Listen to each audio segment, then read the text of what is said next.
The Invisible Portfolio of Love. This is not a story about a simple meal. It is a story about a hostile takeover of the heart. Kang Ji-hoon was a man of asymmetric information. As the CEO of Kang Global, his life was a series of optimized workflows. His home was a sanctuary of zero human interface. He didn't want small talk, he wanted results. His personal assistant handled the human capital management, ensuring that Ji-hoon's shirts were crisp and his dinner was plated by 8 p.m. all without Ji-hoon ever seeing a soul. He lived in a ghost house, fueled by invisible efficiency. When the previous cook retired, the PA scouted a new vendor, enter Amara, an African culinary virtuoso with a personality that couldn't be contained in a spreadsheet. For 3 months, she followed the protocol: arrive at 10 a.m., leave by 6 p.m. She never saw the Ice King, but she saw his life. She noticed his lonely Scotch glass, his stress-crushed cigarette butts in the garden, and his preference for bland, safe food. She decided his life needed a diversified portfolio. Amara didn't just cook. She performed brand repositioning on his palate.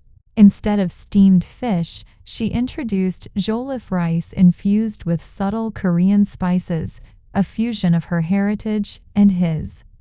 Ji-hoon began coming home earlier, lured by a scent that lingered like a market trend he couldn't ignore. He was secretly smitten with the idea of the person behind the spices. He began leave-behind notes, not about chores, but small compliments disguised as performance reviews. One Tuesday, Ji-hoon's board meeting was adjourned early due to a liquidity crisis at a subsidiary. He arrived home at 4:30 p.m., the forbidden hour. The protocol was shattered. He entered the kitchen, expecting silence. Instead, he heard the rhythmic beat of a wooden spoon against a pot and the soulful melody of an Afrobeat track humming through the air. Ji-hoon froze. Standing at his stove was a woman whose energy radiated like a bull market. Amara turned around, a smudge of flour on her cheek, holding a spice jar. The air in the room underwent an instant valuation spike. Ji-hoon, the man who negotiated billion-dollar mergers, couldn't find his tongue. He was a liquid. Amara, unfazed, raised an eyebrow. "You're early, boss. The ROI on this dinner isn't ready for another hour." Embarrassed, Ji-hoon retreated to the balcony to light a cigarette, his secret stress reliever. Suddenly, Amara was there, snatching the lighter with the speed of a high-frequency trader. "This is a bad investment in your health," she chirped, tucking his cigarettes into her apron pocket. "That is my private property," he stammered, his heart racing at a pace no fiscal year could explain. "Consider it a temporary freeze on toxic assets," she winked. Amara knew he was interested. The way he lingered near the kitchen told her his demand curve was peaking, but he said nothing. He remained the professional CEO. So she decided to introduce some market competition.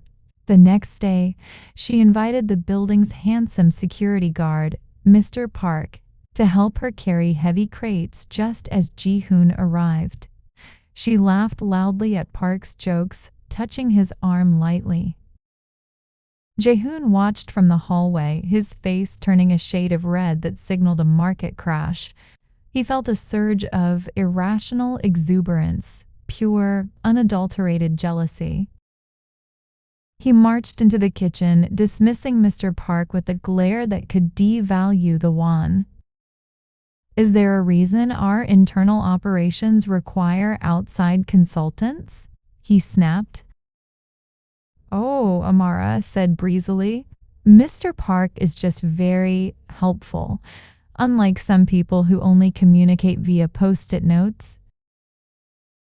The tension reached a break-even point. Ji-hoon grabbed the whisk from her hand, throwing it into the sink. I don't want him here, Ji-hoon growled. Why? Is it a breach of contract? Amara challenged, stepping closer. No, Ji-hoon confessed, his voice dropping an octave, losing all his business poise. Because I've spent 3 months falling in love with a woman I've never met. And now that she's standing here, I'm terrified someone else will realize she's the most valuable asset in this house. The silence that followed was the most productive negotiation of his life. Amara smiled, reaching into her pocket and handing him back his cigarettes. I knew you had a heart under that tailored suit. I was just waiting for the IPO. Ji-hoon didn't take the cigarettes. He took her hand. The invisible protocol was officially terminated. In the world of high finance, they say timing is everything. For Kang Ji-hoon, the best deal he ever closed wasn't a merger or an acquisition. It was the moment he stopped being a CEO and started being a man who realized that love is the only asset that provides a compounded return on happiness. The kitchen was no longer a workplace. It was the headquarters of their new life. Was Ji-hoon right to be jealous, or did Amara take the market test too far? Drop a heart in the comments if you think they're the perfect merger. Don't forget to subscribe and hit the bell so you never miss a chapter of their story.